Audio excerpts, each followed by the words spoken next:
시청자 여러분, 해주부 TV입니다. 오늘은 호주 주식 지배 사업 분석과 재무 상태에 대해서 말씀드리도록 하겠습니다. 이 기업 주식의 가격이 10불대에서 1불까지 거의 90%를 하락했던 기업인데, 최근에 주식이 좀 오르고 있는 것 같아요. 그 이유에 대해서, 그리고 앞으로 이 기업이 계속 투자할 메리트가 있는 기업인지 이야기해 보도록 하겠습니다. 매출 정도는 나쁘지 않게 나오고 있는데, 저번에 인수합병 때문에 엄청난 돈을 지출을 하면서 거의 6천억 정도가 적자가 났었죠. 이번에는 그 인수를 한 돈은 들어가지 않기 때문에 과연 흑자가 나올지 기대가 되는 기업인데, 솔직히 말씀드려서 흑자가 나오기 좀 힘들지 않을까 그렇게 생각해 봅니다. 왜냐면 이전에 매출 2배 오를 때도 그렇게 바로 흑자가 발생하지 않았던 기업이고, 요즘 최근에 나온 재무를 봤을 때도 기업의 수익이 2배 정도 성장하지는 않았기 때문에 적자는 그대로 유지될 것으로 그렇게 보이는 기업입니다. 하지만 성장성은 나쁘지 않은 기업이다 판단할 수 있겠습니다. 최근에 나온 그 결과에 따르면은 그룹의 분기 매출이 연간 대비해서 27% 상승한 1,600억 정도 나왔고요. 그리고 트랜잭션 넘버스라고 해서 이제 거래량은 37% 정도 늘었고, 커스터머 숫자, 고객 숫자는 64% 정도 늘었다고 합니다. 전반적으로 봤을 때 나쁘지 않은 성장성이긴 하죠. 이번 분기 때 1,600억 나왔으니까 이제 두 번째 분기잖아요. 올해에 과연 이 기업이 6,400억을 찍을 수 있을까 기대가 되는 거죠. 6,400억을 찍어주면은 요 그래프가 요렇게 찍히겠죠. 여기쯤 찍히겠죠. 그게 이제 가장 긍정적인 시나리오라고 말씀드릴 수 있는데, 만약에 이렇게 되면은 주가가 많이 오를 거라고 저는 생각하고 있습니다. 하여튼간에 요즘 나온 이 재무 보고 때문에 기업의 주식이 계속해서 올라가고 있거든요. 그래서 과연 이전 주가로 올라갈 수 있을까라고 그렇게 기대감을 주는 기업이 아닐까 생각됩니다. 하여튼간에 레비뉴 자체는 나쁘지 않게 성장했다라고 생각되어지고 있고, 나쁘지 않은 결과였다. 그 다음에 현재 기업이 가지고 있는 유동성이 있죠. 캐시랑 리퀄리티라고 해서, 요게 기업에 돈이 아예 없으면 경영이 되지가 않아요. 부채도 지불을 해야 되고 임금도 더 줘야 되죠. 그게 한 3천억 가까이 있는 것으로 보여지고 있습니다. 그래서 단기적으로 기업의 유동성 경직으로 인한 뭔가의 그런 위기에 처할 가능성은 굉장히 낮다라고 생각되고 있고요. 그 다음에 이 기업이 세즐이라는 호주에서 엄청 유명한 또 BNPL 업체랑 같이 인수를 하기로 했어요. 인수합병을 하기로 했었는데, 그게 왜 그런지 모르겠는데 취소가 됐습니다. 그래서 인수합병 결정을 터미네이트, 계약 파기하기로 했습니다.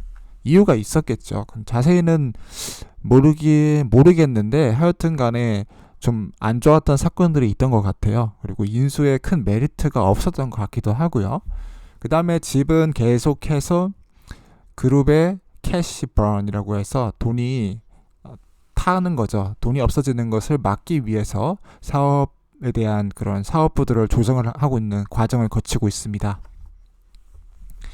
CEO의 말에 따르면은 그런 부분에 대해서 강조를 해주고 있는 사항이었고, 우리는 계속해서 비즈니스 부분을 잘 영위해 나가고 있다. 그리고 성장성도 나쁘지 않게 나타내 주었다라고 얘기를 하면서, 앞으로 이런 코스트 베이스라고 해서 지출을 좀 관리를 하기 위해서 노력하겠다라는 말을 해줌으로써 다시 한번 이 주주들의 마음을 안심시키려고 하지 않았나 그렇게 생각이 되고 있습니다.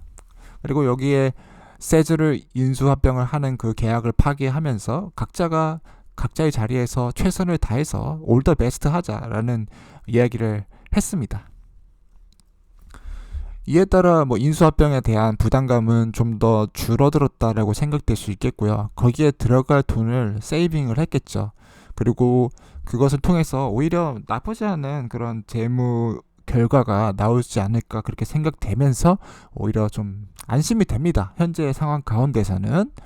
그리고 이 기업이 처음에 말씀드렸던 그 캐시 번 현상을 막기 위해서 BNPL의 고질적인 문제죠. 계속해서 돈이 들어가고 지출이 많이 생기면서 계속해서 기업이 성장하는데 왜 적자만 나게 되는가라는 것인데, 그로 인해서 이 기업이 현재 하고 있는 게 싱가포르에 있는 비즈니스 오퍼레이션을 클로징하는 단계에 있습니다.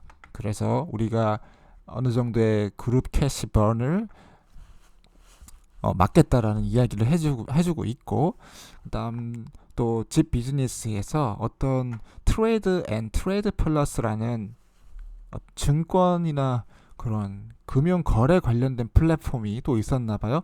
그거를 없애주면서 기업의 코스트를 낮추는 작업을 하고 있습니다.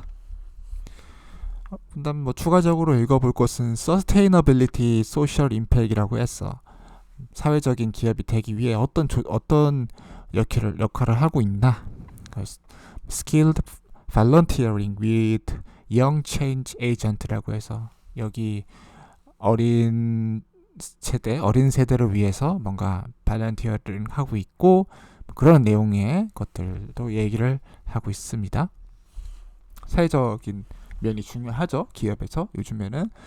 그리고 이제 사업 부분에서 제가 체크를 해봤는데, 여기는 미국 사업부 같은데요. 여기 위에가 잘렸네요. 미국 사업부 같은 경우는 QOQ라고 해서 이제 분기별 성장은 오히려 마이너스가 됐습니다. 그러니까 전분기보다 이 사업부에서 돈을 좀 더 적게 벌었다는 거죠. 한 500억 정도 미국에서 나왔고요. 근데 트랜잭션 볼륨은 2% 증가했습니다. 이게 뭘 의미하냐면은 미국 사업부 성장이 정점에 도달하지 않았나라는 그런 생각을 들게 해주고요. 여기서 이제 성장세가 꺾이면은 아마 지금 나오는 실적이 최고점 실적이 되고, 여기서 기업이 정체되거나 그렇게 되겠죠. 어쨌든 간에 최근에 추가적으로 계약을 한 가게 점포들은 베드 앤 바스라는 그거 같아요. 침대 기업 같고요. 여기가 이제 또 조인을 한 것 같고, 그 다음에 여러 가지 것들을 이제 보면은 BNPL 캐퍼빌리티를 디지털 뱅킹 솔루션 하기 위해서 이제 또 여기 뱅크 그룹과 파트너십을 했습니다. Q2 홀딩스라는 기업과 해서 이 기업이 조금 더 디지털 뱅킹 솔루션 사업 부분 역량을 강화시키려고 하는 것 같고, 그 다음에 웹뱅크라는 곳과 파트너를 추가적으로 해주면서 피지컬 카드 프로그램이라고 해서 지금은 우리가 이제 핸드폰 갖다 찍잖아요. 근데 피지컬 형태로 카드를 발급해줄 그런 생각을 갖고 있나 봐요. 그래서 뭐 이런 부분들이 그렇게 중요한가? 라는 그런 생각이 들기도 한데, 어쨌든 간에 이런 것들을 하면서 조금 더 뭔가의 적극적으로 고객들에게 다가가려고 하지 않는가, 사업도 확장시키려고 하지 않는가, 그런 생각이 듭니다. 그 다음에 오스트레일리아, 뉴질랜드, 여기가 이제 거의 핵심적 사업 부분인데, 여기는 다행스럽게도 2% 증가했는데 미국이랑 똑같이 그냥 그거 같아요. 사업을 유지하는 정도, 이미 정점에 도달한 것 같습니다. 그럼에도 불구하고 작년 대비해서는 30% 정도 증가한 700억이 아니죠. 거의 800억 정도 매출 나왔습니다. 그 대신 제가 가장 우려하고 있는 net bad debts라고 해서, 이거 악성 신용 불량자들이죠. 악성 신용 불량자들 비율이 3.82%다. 앞으로 받아야 될 리시버블 그 채권은 2천억 정도 된다. 그래서 이거 어떻게 이거 제대로 관리 못하면은 좀 트러블이 생길 수 있을 것 같아요. 근데 기업이 요거 net bad debts에 대한 그런 설명을 제대로 해놓지 않았습니다. 이 부분을 어떻게 관리할 것인지, 앞으로 지금 만약에 이 사람들이 돈을 갚지 않으면은 그것에 대해서 발생한 손실을 그냥 기업의 돈으로 때울 것인지 뭐 그것에 대한 거, 그리고 앞으로 어떻게 이것에 대해 대처해서 조금 더 퍼센테이지를 낮출 것인지에 대한 설명이 없어서 좀 아쉬웠던 발표였다. 전반적으로 이 기업에 대해 평가를 내리자면은 재정 건전성은 양호하다라고 생각됩니다. 그 이유는 비록 넷 배드 크레딧을 제대로 관리를 하고 있고 그것에 대한 노력을 증명해서가 아니라 단지 이 기업이 처음 얘기했듯이, 제가 처음 프레젠테이션 첫 페이지에서 얘기했듯이 이 기업이 가지고 있는 돈이 많고 캐시와 리퀄리티라고 해서 그게 거의 3천억 정도가 있어서 이 기업이 유동성의 그런 경직된 위기에 직면할 가능성이 적고 그것으로 인해서 사업이 문을 닫기 어려울 것 같기 때문에 재정 건전성을 양호로 줬고요. 그 다음에 사업 성장성 같은 경우는 정점에 도달했다고 생각됩니다. 그 이유는 미국과 오스트레일리아, 뉴질랜드 사업 부분의 사업 성장성이 전분기 대비해서 굉장히 낮게 나왔다라는 것이죠. 2% 정도. 그렇기 때문에 이 기업이 더 성장할 것이다, 이 기업은 성장하는 기업이다라고 이제 보고 투자하기에는 조금 시기가 지나지 않았나 생각됩니다. 그리고 주가 성장성 같은 경우는 좀 저가 매수 기회다라고 생각할 수도 있죠. 지금 기업의 주식 가격이 90%가 이제 토막이 났어요. 근데 그럼에도 불구하고 매출은 지금 또 작년 대비해서 더 크게 나올 걸 우리가 기대를 하고 있잖아요. 거기다가 세즐 인수 합병을 계약을 터미네이트 했습니다. 그래서 거기에 들어갈 돈도 줄어들게 되면서 기업 재무가 좋게 나올 수 있죠.